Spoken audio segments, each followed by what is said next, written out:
Тимовите на Реал Мадрид и на Борусија Дортмунд се првите четвртфиналисти во Лигата на шампионите. Тоа е епилогот по синокешните реванс средби од осмина финалето во елитата, откако ги победија своите противници. Реал Мадрид беше поуспешен на гостувањето кај Манчестер Юнайтед на Олд Трафорд со 2:1 и со вкупни 3:2 се пласираше меѓу 8-те најдобри. Клучниот момент на дуелот на Олд Трафорд се случи во 56-та минута кога домашниот играч Нани беше исклучен поради опасен старт, а претходно Юнайтед преку автоголот на Серхио Рамос во 48-та минута победа со 1:0, а предноста од играч повеќе шпанскиот првак ја искористи во периодот од 66-та до 69-та минута кога голови постигнаа Лука Модрич и Кристијано Роналдо. На вториот дуел синоќа од оваа фаза Борусија Дортмунд со 3:0 го победи Шахтер и со вкупни 5:2 оди понатаму. Головите за милионерите ги постигнаа Филипе Сантана, Марио Геце и Јакоб Блажиковски. Вечерва се играат уште две реванш дуели од осмина финалната фаза каде се срекаваат Јувентус Селтик и Пари Сен-Жермен Валенсија. Останалите реванш средби од осмина финалето на програмата се следната недела.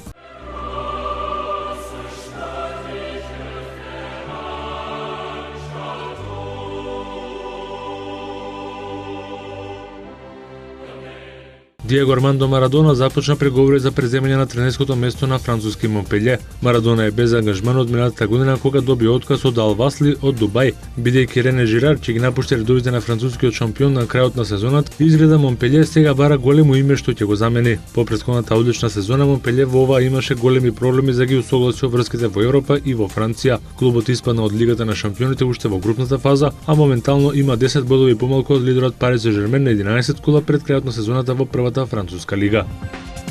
Челниците на Евролигата постигнаа согласно со првите луѓе на АБА лигата, победникот од регуларниот дел на регионалното надпреварување да се пласира директно во елитата под услов да ги исполнува условите за Б лиценца, додека во спротивно ќе важат правилата на насилното надпреварување кое предност му даваат на конечниот пласман. Тоа значи дека и Океа, која на 3 кола до крајот е лидер, не може веднаш во елитното надпреварување, туку само во случај да го освои трофеот на финалниот турнир, доколку Црвена звезда биде најдобра во лигашкиот дел, ќе обезбеди директен пласман во Евролигата затоа што ги исполнува условите за Б лиценца. Исто така и Океа или Радничкиот Крагуевац во случај да триумфираат на Фајнал Форот би играле во Евролигата, но ќе бидат домакини во некој друг град. За потсетување за Б лиценца условите се минимум сала од 5000 гледачи, оддалеченост од најблискиот меѓународен аеродром до 100 км, минимум 2 хотела со 4 звездички, како и градот да е пријавен за Јадранската лига. И Океа засега е во водство пред Црвена звезда и е подобра во меѓуседниот скор. Место во квалификациите ќе добие тимот што се пласирал во полуфиналето со подобар скор во лигашкиот дел од АБА лигата.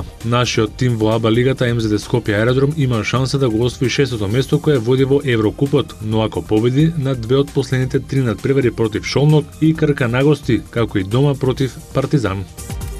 Во НБА лигата се одиграа само 3 средби синоќа. Лейкерс и синоќа загубија од Оклахома Сити нагости со 122-105. Домакините постигнаа дури 71 поен во првото полувреме. Весбрук со 37 поени и 10 скока беше енигма за гостите од Лос Анџелес, а Кевин Дурент во првото полувреме постигна 20 од скупно 26 поени на мечот. Коби Брајант, иако имаше проблеми со десниот лак, успеа да постигне 30 поена, а Стив Неш го следеше со 20 коша. Денвер во Сакраменто ја оствари и својата шеста победа едно по друго. Кингси беа совладани со 120-113 преку 24 поени на Тој Лоусон, 23 поени постигна Данило Галинари, а 19 поени 12 скока оствари Кенет Ферит. Торонтон со 32 поена беше најефикасен во редовите на Сакраменто и во последниот надпревар одигран синоќа Бостон со 109-101 славеше во Филаделфија. Селтикси ги предводеше Бредли со 22 поена, а по 18 коша дадоа ветераните Пол Пирс и Кевин Гарнет. За вечера предвидени се дури 14 надпревари во НБА лигата.